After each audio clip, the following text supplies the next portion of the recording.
Many exciting things are happening. This is the Casablanca Victorian from the same hall as the 20th Centuries. These are the blades that came with it. We've seen Arch-End Casablancas before, but this is my first time finding one. I'd love to put one against a set of Terra blades to see if the shape is the same.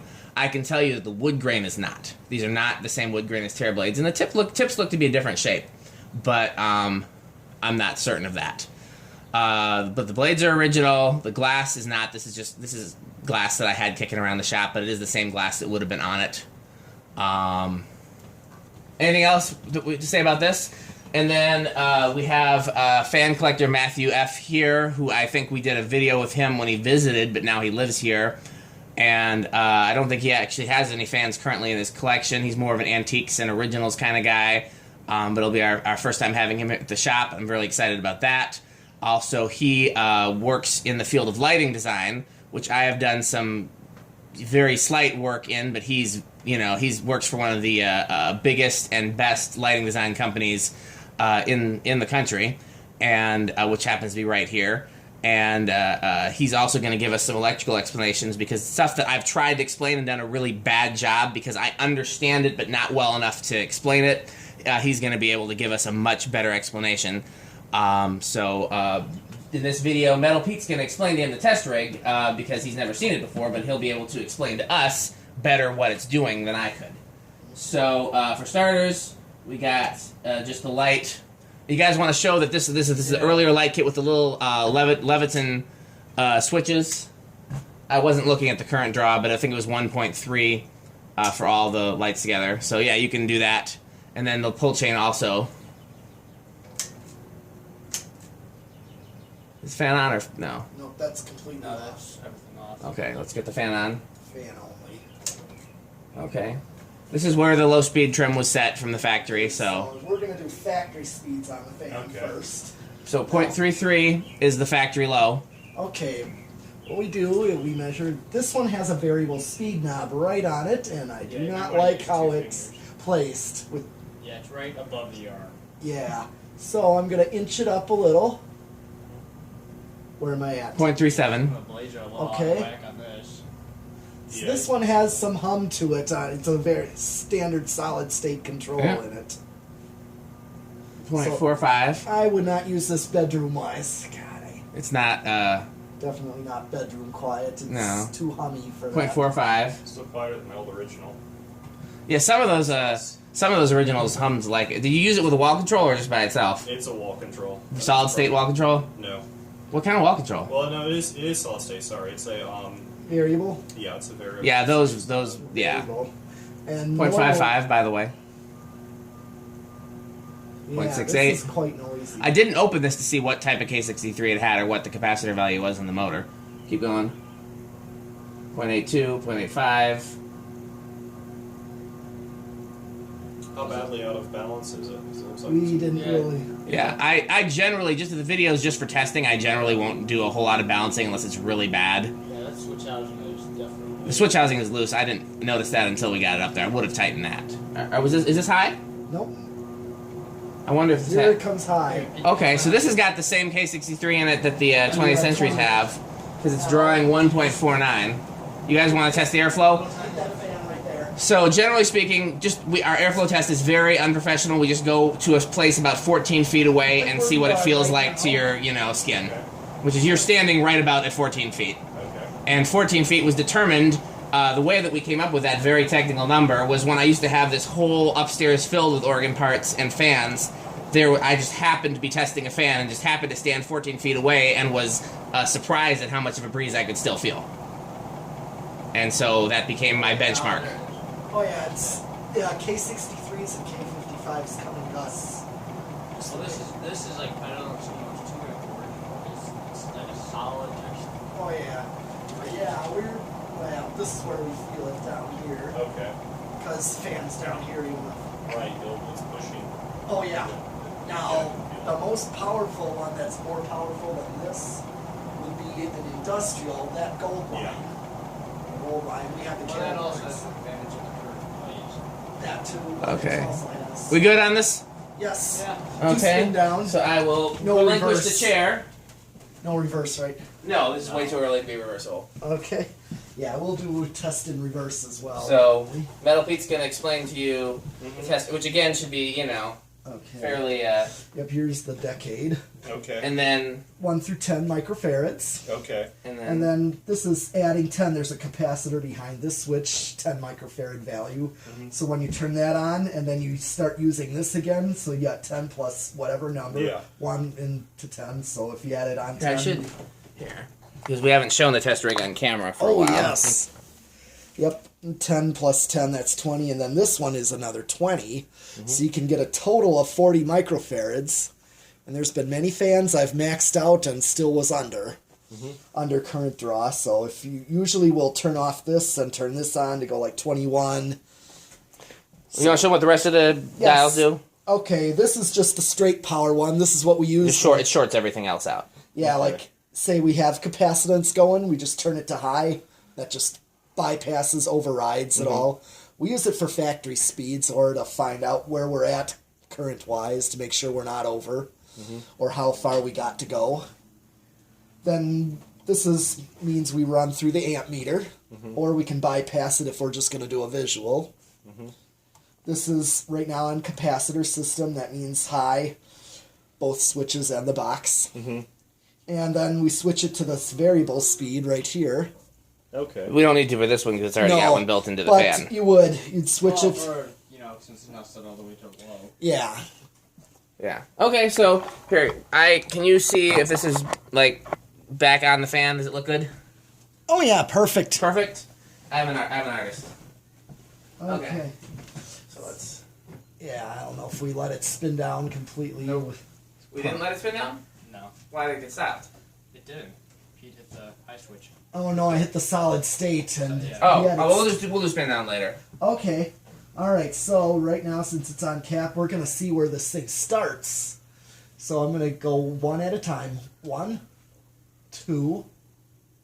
Oh, it's starting on 2. And it's drawing 0.1 amps on 2. I'm guessing these didn't get used too much considering that the bearings are still in good shape.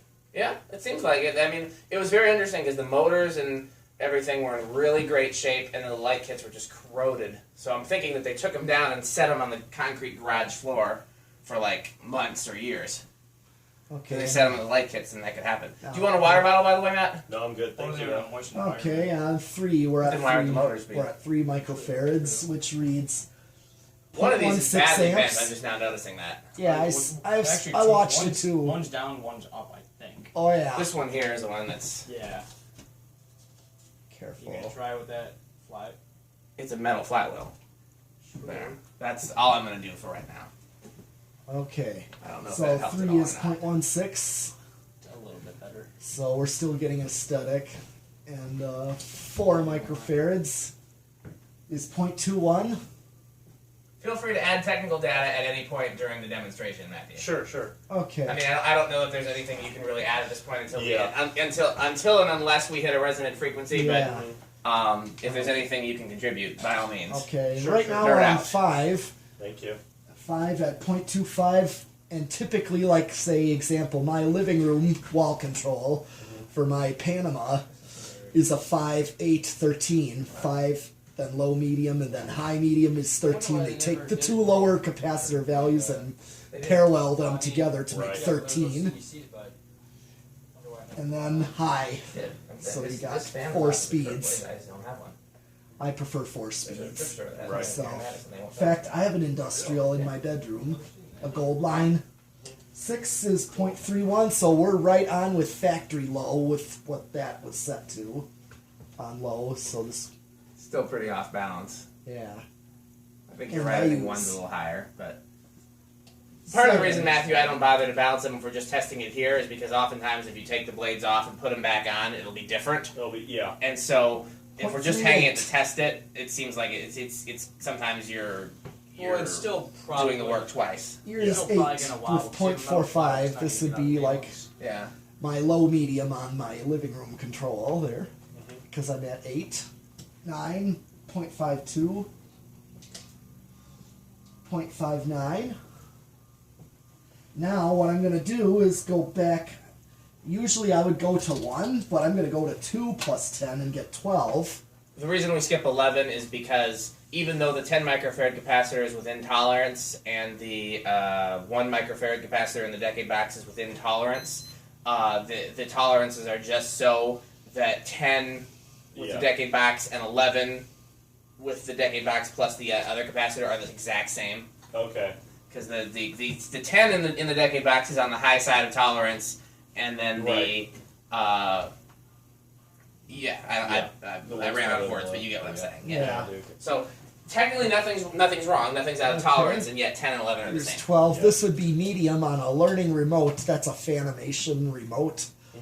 And because the values are 5 and 12 for 3-speed. We use those particular remotes for all the museum fans, so we always want to make sure that anything we test will play well with one of those. Right. And if not, either the fan or the remote receiver has to be modified. Yep. Right. Here's 13. This is high medium on my wall control in the living room. So 0.72. And the learning remotes, instead of being 14, normal 0.79. RF, I don't know what they 15. use instead of RF, but each one has its own, I'm going to say frequency, even though I don't actually know how they're talking. 0.86. So we don't have any worry about interference or They crosstalk. probably use some sort of frequency 0.93 hopping on system. 16. Yeah. So that way we can have 17.99. 100 fans and not worry about them, Yeah. Whereas if we were using normal RF remotes or any other type of control technology, we'd be limited. Now, what was our high value? 1.4 something.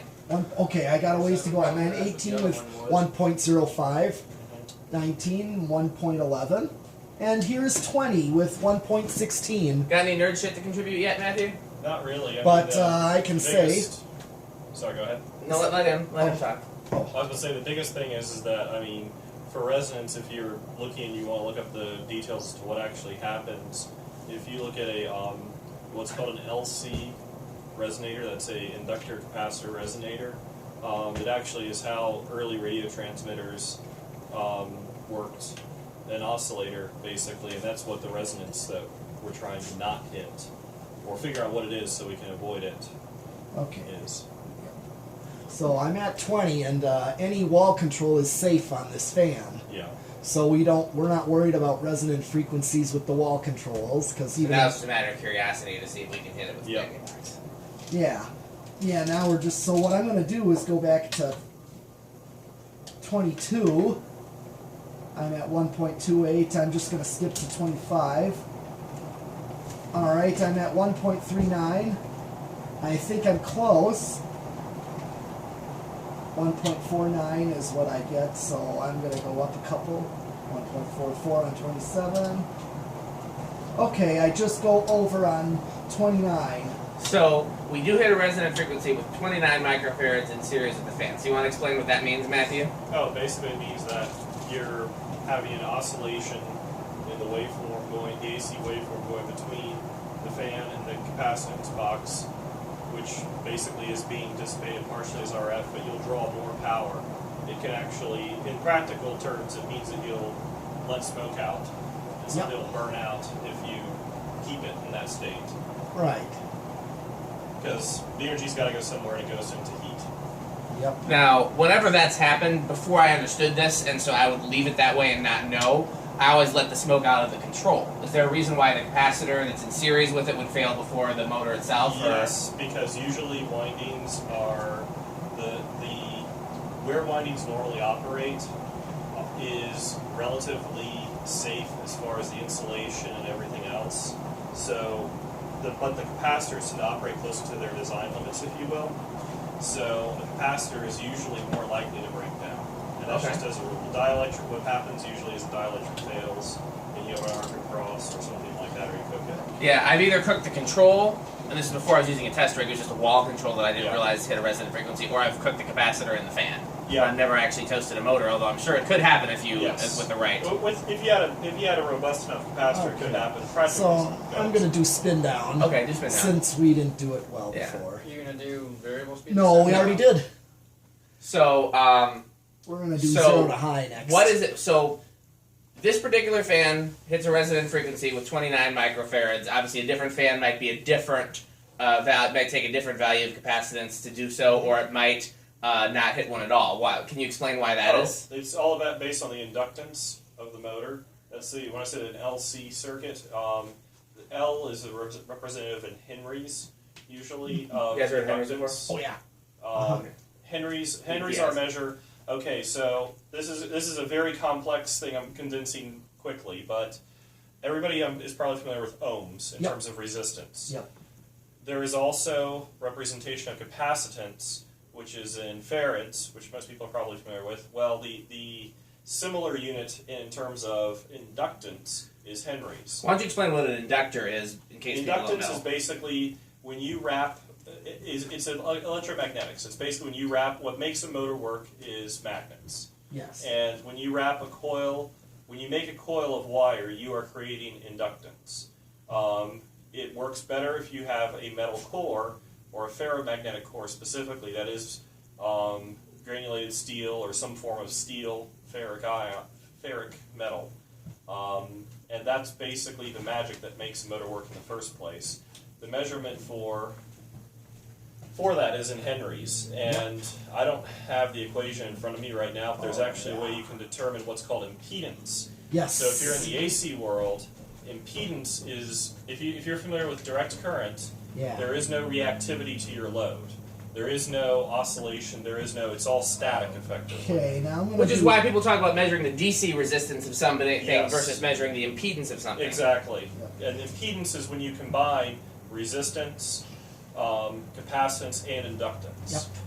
Okay, now I'm gonna do 0 to high right now. I don't think he was done. He can do that, but I don't think he was done with his Okay, Oh no, explanation. that was most of it. I was going to ask him another question though, and then we want to ask him about inrush current too. So, 1.52 is what so the Inrush is, by the way. Just On the meter? Yeah. yes. So you were Now going it to, dropped but before we started the 1.49. video, you'd said something about inrush current that was Oh. equally nerdy, and I don't remember what it was, but But yes, as a rule, we were talking earlier about how the actual transient or the transient is a quick incident over a period of time, but how the actual transient is very difficult to measure with what we have here. You'll basically say you're insulting my $15 eBay from China amp meter. well, I'm saying that you probably got your money's worth, but the equipment to actually measure it properly costs probably around $200 to $300. So if anybody watches my videos before, which you presumably do, you have probably heard me talk about how I'm not actually able to measure accurately the inrush current with a Yep. cheap amp meter. So that's what he's talking about. So continue. Yes. Basically, Inrush, as a rule of thumb, and this is something actually is mentioned in the National Electric Code and in other design guides, is usually assumed to be about 6 to 10 times what your normal full load amps will be on the motor. So if a motor takes 1 amp, just to make the math easy, it'll take 6 amps or 10 amps for that instantaneous period when it's starting before it actually starts rotating. That's because electric motors draw the most current when they're stopped, because they're developing the most amount of torque they possibly can. This all goes back to magnetics. And because of that, you have, if your control says it's good for 5 amps, it might not actually work on a fan that's supposedly only pulling 2 amps, because even though everything's supposed to be theoretically designed for it with adequate margins, if you have an example, easy example is a Hunter Original with a large number of poles in it, it's going to draw more current than Inrush usually. And potentially more current overall than a similar. You were saying more poles means more inrush, right? Potentially, yes. So It's 100 not original, always. 100 original would be an example of one that would have the highest inrush because it's a 28 pole motor. Yeah, exactly. So Versus a 2-pole. So 2 questions I want to ask you on camera. Sure. One is, first of all, stop the fan real quick. So you talked about a motor when it's stalled. So turn the motor on. What are we drawing right now?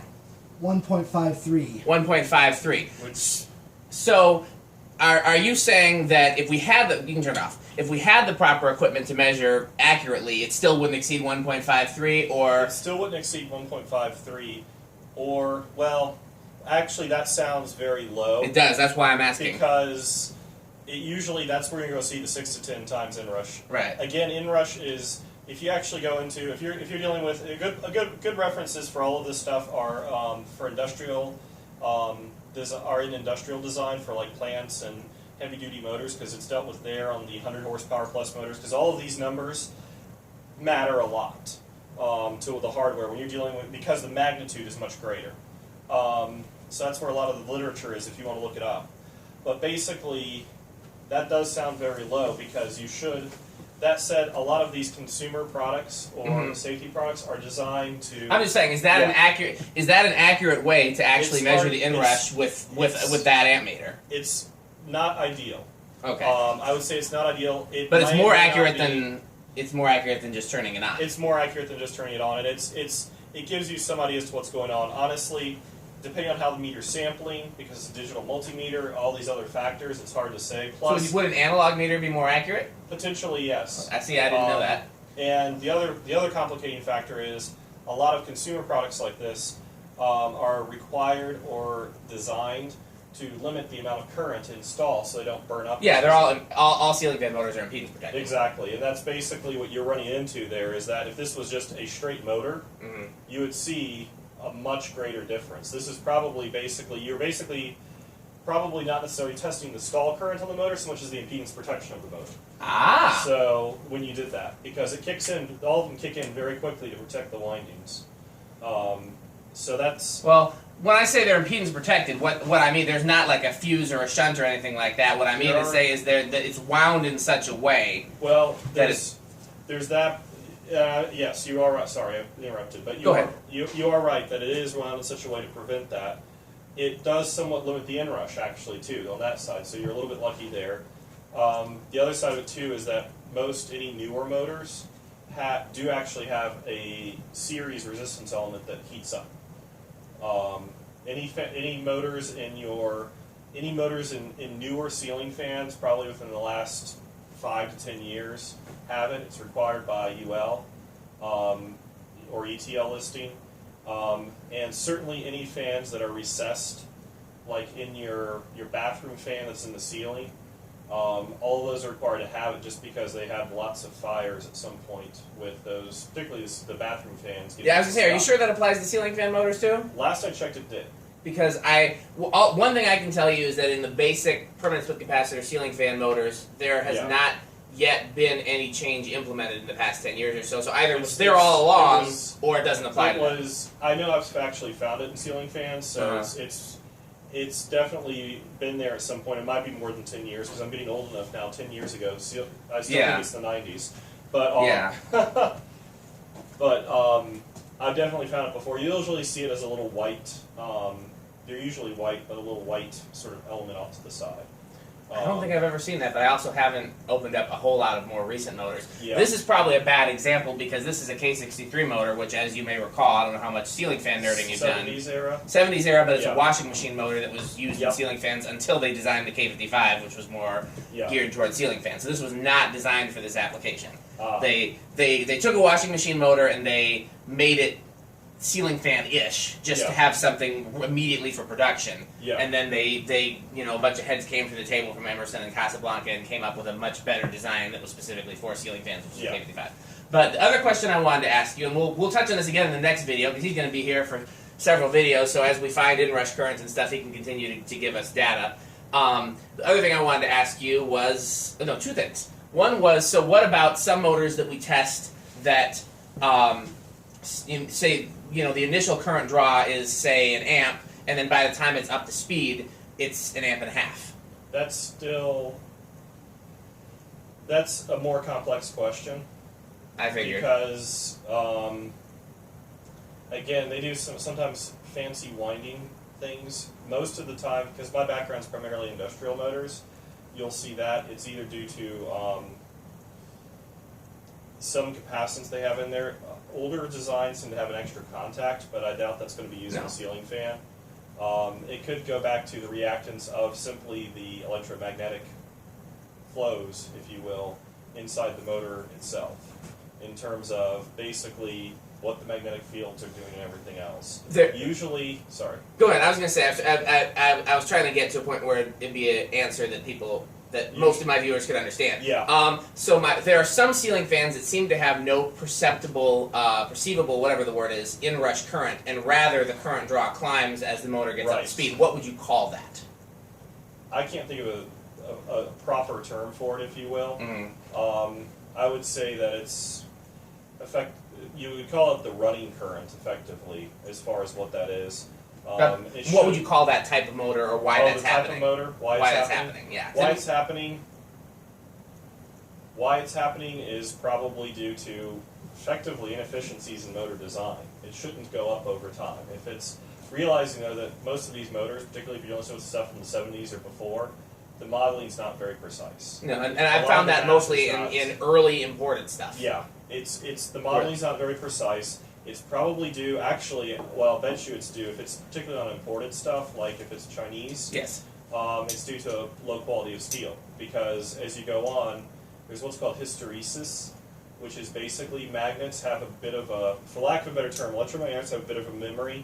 Look up hysteresis. You don't have a demagnetizer, do you? I do, but it's still in North Carolina. Okay. I need to I borrow have when you get a it here. a reel-to-reel tape player. Basically, hysteresis is basically a magnetic memory, if you think about it that way.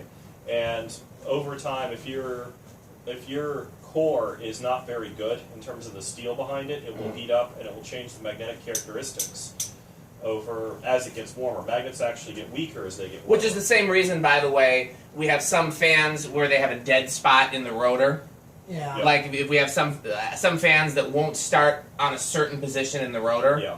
That's the same. That's the exact same thing that he's talking about. Yeah, and what happens with those cheaper imported fans is basically that the steel inside of them and the magnets inside of them becomes weaker because they either get warmer or they're not well designed in the first place, and so that's why they would draw more current over time. It actually would be interesting. The easiest way to check that would actually be if you could very accurately measure the core of the motor, because I'd be willing to bet you that the core and the actual metal on the motor, and this would take a relatively high dollar thermocouple, but I bet you would see that as your current draw goes up, the temperature also goes up in close correlation. Well, I would assume so. Okay, a last question I had, and then we got to move on to the next thing. Getting back to resonant frequencies. So, I was hoping if you can find a quick and simple explanation to this. Sure. If not, then give the long, complicated one. So let's, again, using an example, you'll have a fan that hits, this one hit a resonant frequency at, 29 microfarads. Yes. So, what I have found sometimes is I've had a fan that, let's say, hits a resonant frequency at 29 microfarads, and then I will test the capacity, the permanent split capacitor motor's capacitance. Yes, yeah. And that capacitor will have drifted, and then when I put the proper value capacitor in there, the resonant frequency goes away. Right, and that's basically due to, let's say, the easiest way to explain a resonant frequency is a tuning fork. Mm-hmm. You know what a tuning fork is Yes. if you're a musician. Anybody who isn't familiar, it's the thing you might have seen in movies or even cartoons where somebody hits it and it goes dong, and then you hear a sound. Basically, tuning forks resonate at a very precise frequency, and that's basically, it's a reference, effectively, Yes. for musicians, everybody else. Piano tuners use them and all. Your doctor might actually use it to see if you have certain conditions, too. They'll do that to, I can't remember exactly what for, but they'll do it. They're all too happy to do it on your knee or something like that. But basically, when you change, if you look up the equations for what's called an LC circuit or LC resonator. When you change one of the values in that, your overall impedance, your overall behavior of the oscillator changes. There's lots of equations for this. Most of them are relatively high-level algebra. So if that's not your forte, then don't worry about the details. But just know that they change, and they'll be affected. So if you change, it's by the same token, if you took that same capacitor and put it on a different motor, which has a different inductance, back to Henry's, you would not have the same resonant frequency. If you change the capacitor that's on the motor, you will not have the same resonant frequency because you change one of the three values, really, that determines that resonant. Which is another reason why we use the test rig, because if we find that we hit a resonant frequency really early, it's a sign that something is wrong. Right. And the thing that, in theory, and this is all going back to, if you had a row of identical fans, and they were all manufactured with perfect tolerances. Because that happens. I know, this is all theoretical. Yeah. But you would find they all have the exact same resonant frequencies, whatever they are.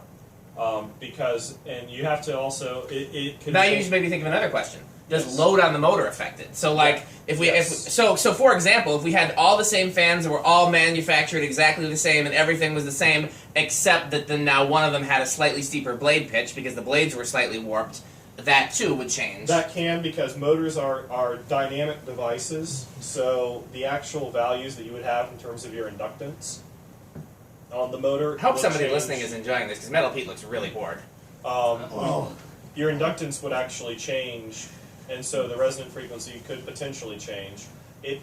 How much we're talking, the magnitude, I can't really tell you. I don't know. I've not done the math behind it.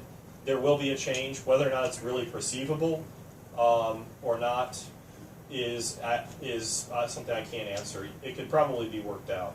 One of the things, one of the things I've done a bad job of explaining too is talking about the differences and similarities between a resonant frequency electrically and then a resonant frequency in materials. Because one of the things that we've also talked about in videos is like, if you have a fan that has no vibration isolation whatsoever, it's got a metal flywheel and no rubber washers and metal in the ceiling, but none of the materials are the same frequency, that fan will still be silent.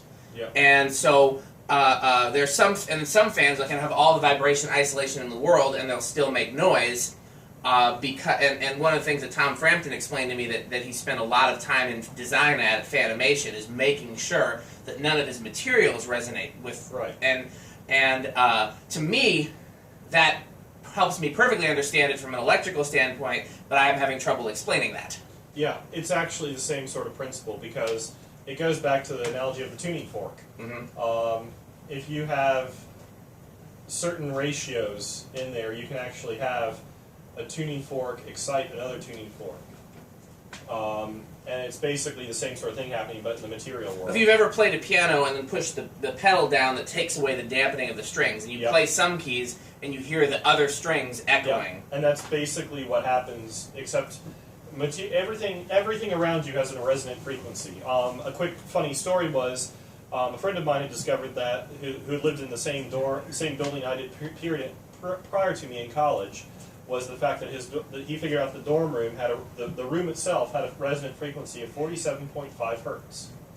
So I got bored one evening, and I decided to crank my.